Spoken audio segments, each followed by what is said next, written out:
In Joshua chapter 1, it says that Joshua was about ready to take the land of Israel. Now, as we learn, we realize that the land of Israel is also the land of our heart. And that in your heart, you have enemies that live there. It was the land of Canaan. And inside that land, you had 7 enemies of Israel. Israel is when you reached your potential in your life. But in reaching your potential, you're always going to have these enemies that come in to try to get you to fall. For instance, you had the Hivites. The Hivites were fear and discouragement. And being of fear and discouragement, one of the things they did was they made sure that you were afraid. And so when you're afraid, truly afraid, you're afraid in your heart. And it causes you not to be able to reach your potential in your life. So you have to learn to overcome it. That's what was going on with Joshua. He was afraid to enter into the land and do what God had called him to do.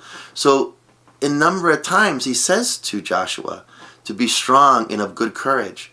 He also commands him to meditate on his laws, on the laws that were given. And those laws were, for you and I today who are Christians, is the law of Christ.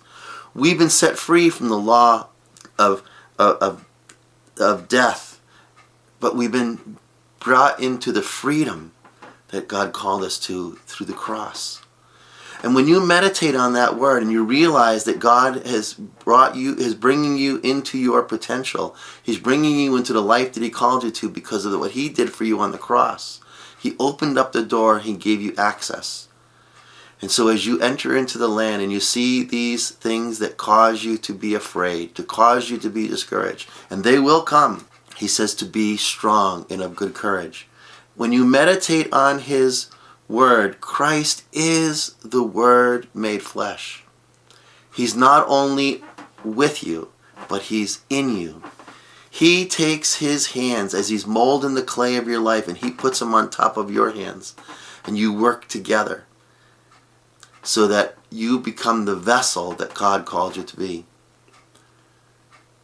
That word for meditation in Scripture is called Haggah.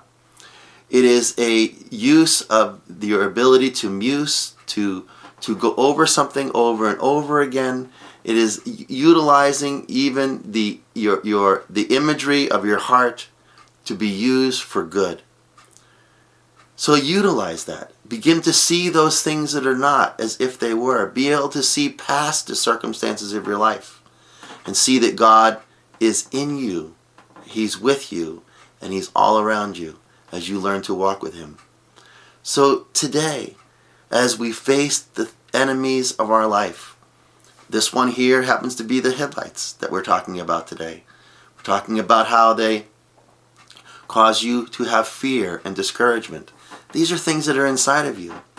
When you learn to overcome those things and you walk through them, there's a freedom that comes in your life.